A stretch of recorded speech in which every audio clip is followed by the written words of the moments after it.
Il y a des films, ça, quand tu les vois, tu te dis ah bah oui, mais c'est marqué Arras dessus, quoi. Il y a presque un logo, quoi. Enfin, le côté humain est vraiment très très important dans nos choix. Mais on aime bien aussi se laisser surprendre, quoi.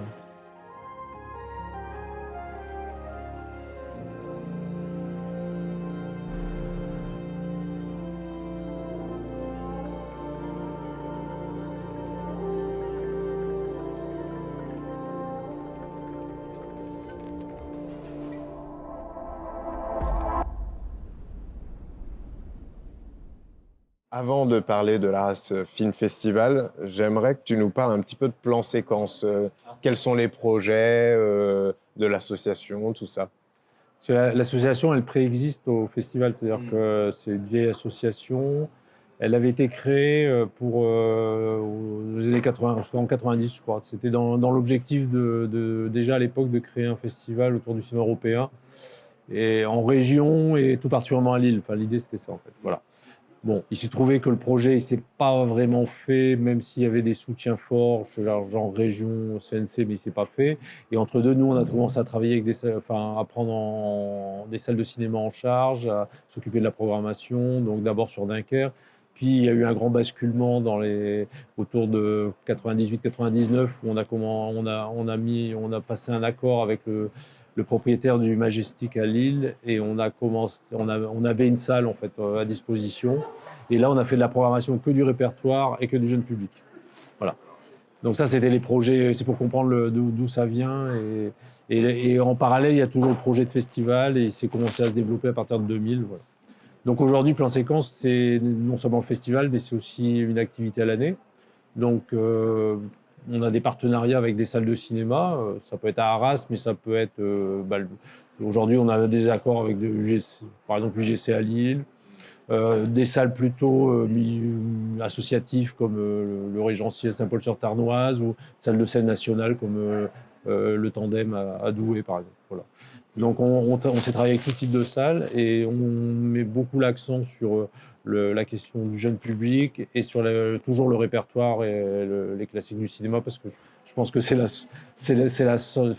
comme ça qu'on ouvre aussi à la cinéphilie, quoi. Enfin, Ouais, c'est ça, ça réveille forcément des goûts, voilà. en plus Et combinés l'idée, au jeune public. et c'est d'amener beaucoup les jeunes à découvrir les films. Et donc, sur un rendez-vous comme les films de chevet à Lille, on est sur 80% à peu près de fréquentation de jeunes, très jeunes, étudiants, mais aussi, enfin voilà, c'est beaucoup de public assez jeune. On a aussi des partenariats avec l'Université d'Artois, par exemple, sur des rendez-vous à Lille, ou plutôt pas à Lille, mais à Douai, à Arras aussi, où l'idée c'est d'amener les étudiants à découvrir des grands classiques, ou des films qui traitent de sujets. Par exemple, on a un ciné-droit à Douai où on les amène au cinéma par la chose qui les intéresse professionnellement, enfin, dans leur futur métier.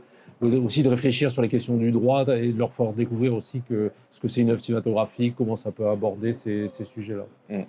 Mais d'ailleurs, du coup, vu que tu fais beaucoup pour le cinéma pour les jeunes, comment tu fais ta sélection finalement de films pour aller les chercher, ces jeunes-là parce que vu que tu montes du cinéma de patrimoine, comment tu sélectionnes tes films pour pouvoir intéresser ces jeunes, justement? Alors moi, je pense qu'il faut on a par exemple un rendez-vous qui s'appelle le ciné-littérature, qui s'intéresse qu'au cinéma anglo-saxon, en fait. Voilà, les adaptations littéraires de romans anglais ou américains. C'est sur Arras, et on fonctionne tout simplement sur des films, je dirais, porteurs, qui sont plutôt un peu des films d'appel, qu'on sait que ça va intéresser les étudiants. Et en parallèle, il y a une relation de confiance qui s'établit, et on peut les infiltrer, découvrir des films plus classiques. Voilà. Et par exemple, en démarrant avec un film je sais pas, de Stanley Kubrick ou de Spielberg, et ensuite on enchaîne par exemple avec un film comme Dr. Jekyll et Mr. Hyde, c'est ce qu'on vient de faire là, de Robert Mamoulian, par 1931. Voilà. Ou avec Tant qu'il y aura des hommes de Fred Zinman. Donc on établit comme ça. Puis à un moment, on relance avec un film un peu plus porteur, à Sofia Coppola ou quelque chose qui va, et puis après on recommence. Voilà. Et du coup, on a une certaine régularité du public, c'est-à-dire comme il y a une relation de confiance qui s'établit, ils viennent voir les deux, en fait. Ouais, c'est ça, il faut les mettre à l'aise avec un film où on sait à coup sûr que ça va leur parler, et après chercher justement à les pousser à la découverte. Et c'est souvent comme ça, en fait, que tu t'amènes le public. C'est vrai. Qu'est-ce qui t'a amené à créer l'Arras Film Festival avec Nadia Pacheco? Paschetto, ouais. Paschetto, voilà, je savais que j'allais mal prononcer. C'est un nom italien, en fait. Voilà, Et quelle était votre vision pour vous démarquer des autres festivals déjà existants à ce moment-là? Ouais, ça s'est fait un peu. Enfin, on est parti de ce qu'on savait faire. C'est-à-dire quand on a démarré le festival, l'idée c'était vraiment de créer un grand événement, ça c'est sûr. Mais comme je l'ai dit, c'était même avant nous, quasiment avant nous, quoi. Enfin, c'est l'association qui le portait. Mais l'idée c'était vraiment travailler sur ce qu'on connaissait bien, c'est-à-dire la question du répertoire à nouveau, puisqu'à ce moment-là, on est sur l'île et on est vraiment en train de développer ça. Donc commencer par ça et introduire petit à petit du film nouveau, mais ça s'est fait assez vite en fait, finalement. C'est le choix du lieu, enfin de la ville d'accueil, c'était le primordial pour nous. Donc quand on a commencé le festival, c'était pas ancré à Arras. Il y avait des choses à Arras, mais c'était plus un événement régional où on allait un peu sur les villes avec lesquelles on travaillait, Lille, Douai, Arras. Enfin voilà, on circulait avec nos films, nos invités. Ça s'est fait 3 ans, hein, pas plus, hein, 4 ans, quoi. Et très vite, on a vu qu'il y avait un intérêt fort ici, parce que moi je suis convaincu, mais vraiment, qu'un festival de cinéma, et Dieu sait si on sait le faire, c'est-à-dire c'est bien qu'il circule, c'est bien qu'il rayonne, c'est bien qu'il aille un peu partout, mais la concentration, elle est essentielle. Et l'identité de la ville, elle est aussi importante. Voilà, on le dit bien, enfin, on va à Cannes, on ne dit pas on va au festival dans la ville de Cannes, on dit on va à Cannes, on va à Annecy, enfin voilà. Et donc l'identité du festival avec sa ville, elle était essentielle. Et après, on avait toujours en tête aussi de faire voilà, de faire un mixte en fait entre du classique, des avant-premières et des films inédits. Et c'est vraiment la question des inédits qui nous a donné notre identité, c'est-à-dire la question européenne, des films européens inédits. Donc au début, on a commencé à circuler dans les festivals, on a vu des films, on les a ramenés ici, on les a montrés. Et très vite, on a vu beaucoup de films d'Europe de l'Est. Ça, par exemple, c'était une chose qui nous a vraiment frappé. On s'est dit, mais il y a des tas de films intéressants. Surtout que c'est à l'époque où il y a eu pas mal d'ouverture. Voilà, on découvrait un peu les Balkans. Enfin, il y avait tous ces cinémas-là qui émergeaient. On a dit, mais ces films, ils sont bien, mais on ne les voit pas en France. Donc, on a commencé à les projeter ici. On les a réunis en des petites sections. Et on s'est rendu compte que les gens, ils venaient. Enfin, il y avait beaucoup de public le public du festival, il s'intéressait à ces films. Donc, c'est comme ça que petit à petit, vu qu'il n'y avait pas de... Enfin, personne n'occupait ce terrain-là. Les Arcs, ça a apparu à peu près en même temps qu'Arras, donc il y avait très peu. Il y avait Angers qui faisait beaucoup de cinéma européen, mais nous, on était quasiment... on avait un terrain occupé, en fait. Voilà. Et c'est venu. Si le public n'avait pas suivi, on n'aurait pas pu continuer, mais comme le public a suivi, on s'est dit, il faut creuser ce sillon-là. Et puis petit à petit, on a construit comme ça. Ouais, c'est ce qu'il faut faire, surtout pour se démarquer, parce que il y a tellement de festivals que pour trouver voilà, l'intérêt et aussi avoir ses propres films inédits et pas les films qui ont fait tout le tour. Et après, il y avait aussi une image, c'est-à-dire qu'on ne voulait pas faire un festival guindé. On a essayé de construire un festival qui soit... moi, tout le monde aurait essayé de reproduire le modèle de Cannes, que Cannes sait très bien faire, avec l'escalier, le tapis rouge, tous ces aspects-là. Ça, on voulait se débarrasser de ça tout de suite. Déjà parce qu'on n'a pas les espaces pour le faire ici, et puis parce que ça ne nous intéressait pas. On voulait vraiment faire un festival de proximité où il y a une espèce de connivence entre les gens, le public, les organisateurs, les invités. Voilà. Je pense qu'on est assez sur 20-25 ans, là, on a réussi à créer une espèce de modèle un peu particulier. Ouais, mais c'est super parce que c'est vrai que Cannes, c'est pas ouvert au public et c'est quand même important aussi d'avoir la ferveur des gens qui veulent voir les films, qui veulent découvrir ce cinéma-là et pas fermer justement en mode ce film-là, vous le verrez dans un an. Oui, et puis après, il y a des festivals qui travaillent beaucoup ça existe, des festivals très conviviaux, moi j'en connais, genre Ciné 32 à Auch, enfin tout ça. Nous, on a essayé aussi de faire un peu ce modèle-là, mais en le faisant aussi avec des grandes vedettes, voilà, comme Jonathan Cohen ou Camille Cotin, par exemple. Voilà, c'est arriver à conserver ce modèle en l'appliquant aussi à des grandes vedettes, tout en accueillant des jeunes réalisateurs ou réalisatrices. Il faut garder un peu comme ça, une espèce d'équilibre. C'est sûr. Et du coup, à quel moment de l'année tu commences à travailler sur la prochaine édition ?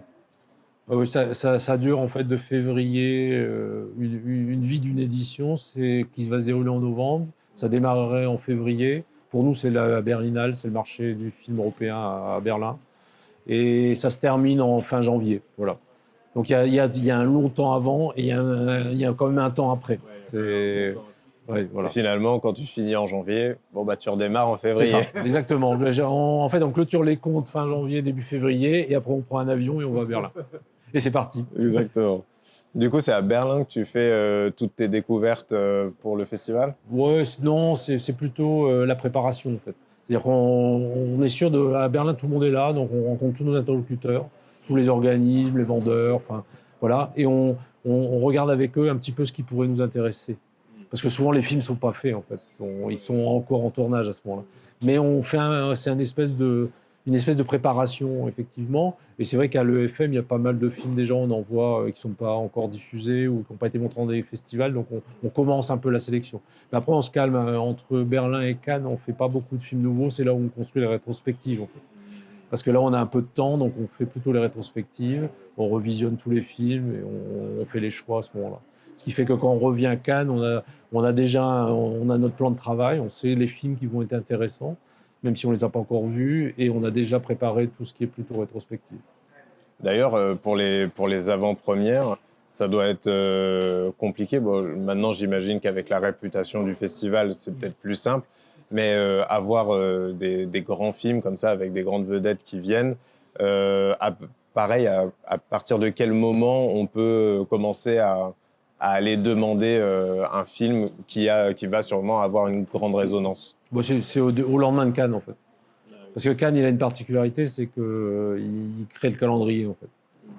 Suivant si les films, ils ont été montrés, pas montrés. Après, s'ils n'ont pas été montrés à Cannes, on sait qu'ils vont sortir soit à Locarno, mais surtout à Venise ou à San Sébastien, par exemple. Ou Toronto, maintenant aussi, qui joue un rôle de plus en plus important. Et donc, le calendrier se construit un petit peu comme ça, en fait. Donc, c'est vraiment à partir... Quand on rentre de Cannes, on fait un état, on sait ce qu'on va demander, et c'est là qu'on interroge tous les distributeurs de films. C'est eux qui viennent des fois vers nous. Des fois à Cannes, ils viennent vers nous, en fait, déjà.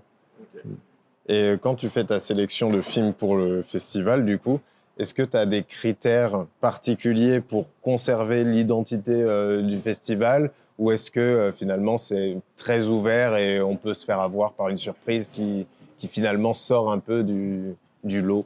Oui, si, la surprise, elle existe, hein, c'est important. Mais après, il y a des films, quand tu les vois, tu te dis, ah bah oui, mais c'est marqué Arras dessus, quoi. Il y a presque un logo, quoi. Enfin, c'est des films qui traitent de la société, qui sont plutôt sociétaux, historiques, les questions d'histoire, enfin de récits.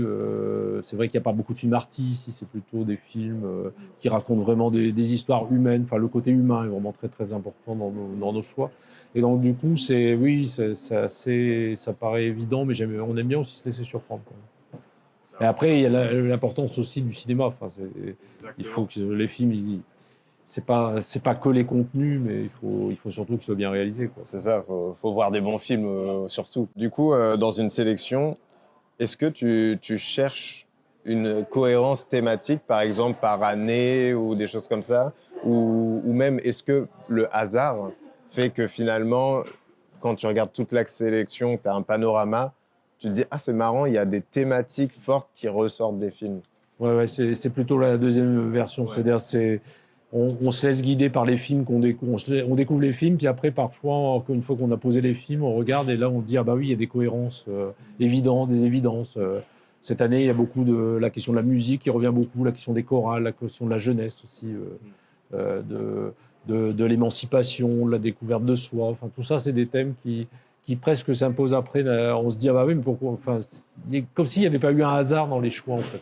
Mais même s'il y en a eu un. Ouais, voilà, c'est ça. Mais en fait, généralement, une année de cinéma, quand on la regarde, finalement, elle reflète un peu le monde dans lequel on vit. Et donc, du coup, quand on regarde beaucoup de films, on peut forcément trouver une cohérence avec tout ça. Et c'est pour ça que, généralement, même nous, sur notre chaîne, on aime bien faire des bilans de l'année parce que ça insuffle quand même quelque chose du monde dans lequel on vit actuellement, quoi, dans l'année.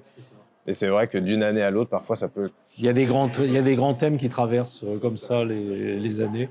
Et après, moi, vraiment, quand on sélectionne les films, on pense d'abord au public. Enfin, on essaie de se mettre dans la tête du spectateur. En fait. Ouais. Voilà, comment le spectateur va recevoir ce film. Voilà. Parce qu'on sait qu'ici, il y a des cinéphiles, mais il n'y a pas que des cinéphiles. Il y a des gens qui viennent, qui sont simplement amateurs ou curieux de cinéma, en fait. Et donc, l'idée, c'est aussi qu'ils commencent peut-être par une avant-première, mais qu'après, ils aillent découvrir des films européens, islandais ou je ne sais pas, croates. Voilà. C'est que petit à petit, ils basculent vers quelque chose de plus curieux, en fait, et qui se laissent guider par la programmation. Exactement. Du coup, on va repartir plus loin. Comment est née ta passion pour le cinéma, finalement? Quels sont les films ou les cinéastes qui t'ont introduit à cet art? C'est terrible ce que je vais dire, mais je suis né avec le cinéma. J'ai l'impression que c'est comme Obélix. Je suis tombé dans la marmite. Je pense que j'avais des parents qui étaient pas cinéphiles, mais amateurs de cinéma. Donc, moi, on me raconte, alors c'est peut-être une légende, hein, je ne sais pas, mais on me raconte que quand ma mère m'attendait, le dimanche, il faisait le tour on habitait Dunkerque, en fait. Voilà, moi, je suis originaire de Dunkerque. Donc, il faisait le tour des cinémas, en fait. Je ne sais pas si ça a eu une influence quelconque. Mais donc, du coup, je suis allé très tôt, et pas voir les films, pas voir spécialement les films pour enfants. Je sais pas, les premiers films que je vois, je sais qu'il y a Nevada Smith, par exemple. J'ai commencé par voilà, un western avec une scène violente en plus au démarrage. Je ne sais pas si ça marche. Mais ça, je vois ça très tôt, hein, 2 ans, 3 ans. Hein. Enfin, je vais très tôt au cinéma, en fait. Et mes parents m'ont emmené beaucoup au cinéma. Et c'était vraiment l'occupation familiale. Et donc, le week-end, quand j'allais voir les films, après le lendemain, quand j'étais à l'école primaire, le lendemain, je racontais à mes camarades le film que j'avais vu. Et donc, des fois, c'était par épisode, c'est-à-dire la récréation. Le matin, il y avait la première partie, puis l'après-midi, la deuxième partie.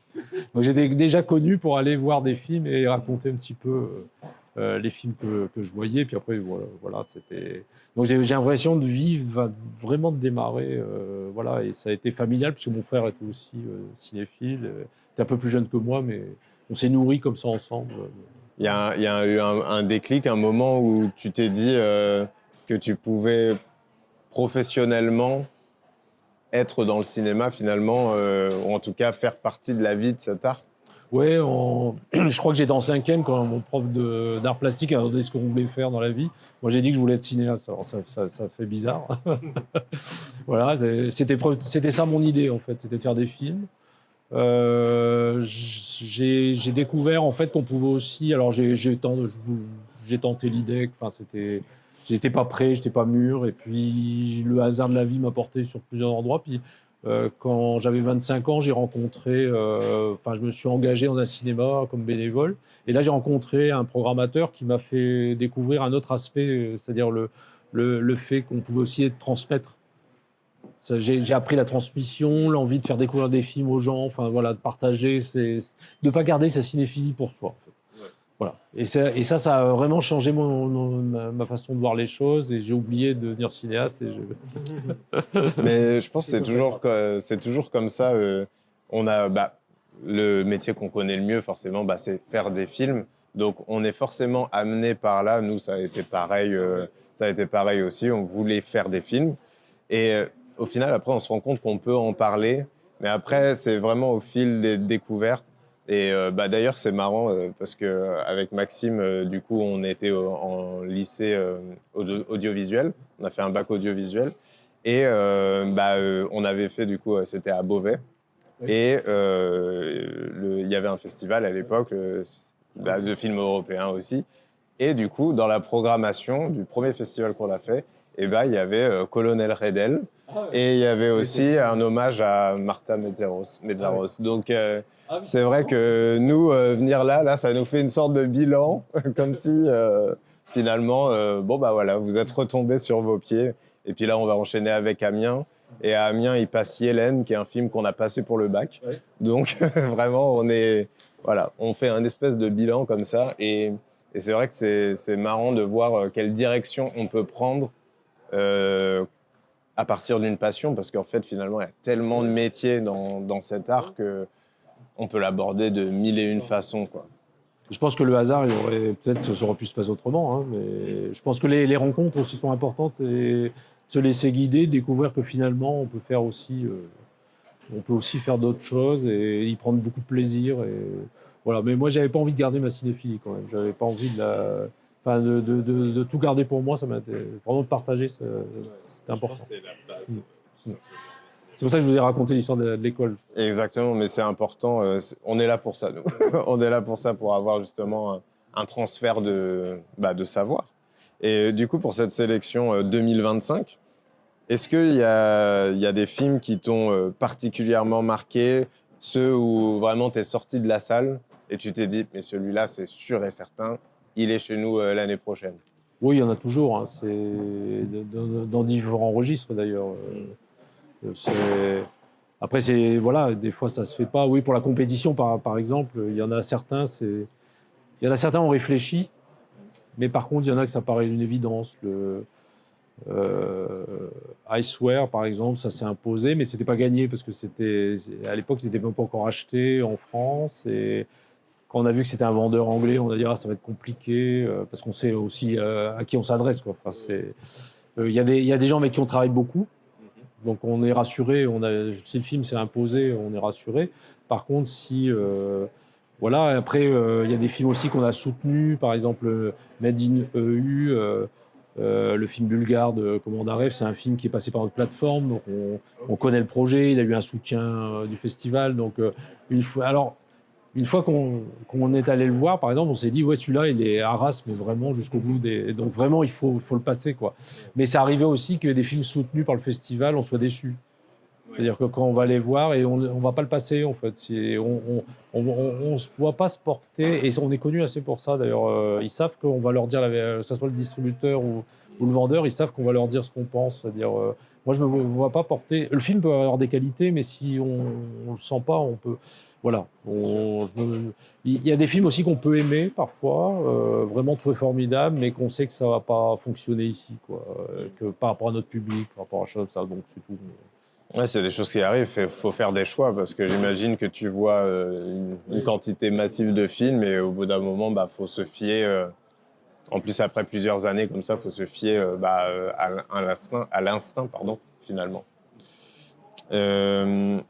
Du coup, à contrario, est-ce que tu as eu beaucoup de déceptions, c'est-à-dire des films que tu n'as pas pu avoir, des choses où malheureusement ça n'a pas pu se faire pour des questions diverses et variées Oui, il y en a, évidemment.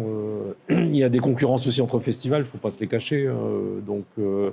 Il y a des films qui peuvent être mis dans une section ici, qui auraient pu être en compétition, par exemple, et qu'on n'a pas mis, enfin, qu'on a regretté qu'ils soient diffusés dans notre festival avant, qu'il y ait eu un autre choix. Et du coup, on le passe quand même. Enfin, on n'a pas, voilà, il n'est pas mis il n'est pas exposé de la même façon. En fait. Parce qu'il y a un règlement, il faut respecter son règlement, même si on n'est pas non plus des gens obtus. C'est-à-dire, à un moment, on peut avoir un peu de souplesse dans le règlement, mais oui, il y a des jours de déception, il y a des films qui peuvent être pris par un festival, mais aujourd'hui, ça va, enfin, on n'est pas trop non plus... il y a effectivement des choix parfois de distributeurs qui peuvent bloquer un film qu'on aime beaucoup et qui est bloqué pour un festival. Voilà. Ça peut arriver. Et du coup, ça veut dire que il y a des films, par exemple, que tu imagines mettre en compétition, mais parce qu'ils sont diffusés ailleurs, tu peux pas les mettre en compétition, mais tu peux les passer quand même dans le festival? Oui, mais après, c'était aussi un choix, une discussion. Effectivement, le règlement, en principe, c'est première française, et après, voilà. Mais on n'est pas aussi obtus non plus. Par exemple, c'est arrivé aussi que, alors je me demande si cette année, non. Mais en tout cas, c'est déjà arrivé qu'un festival soit, par exemple, à La Rochelle, où il n'était pas en compétition.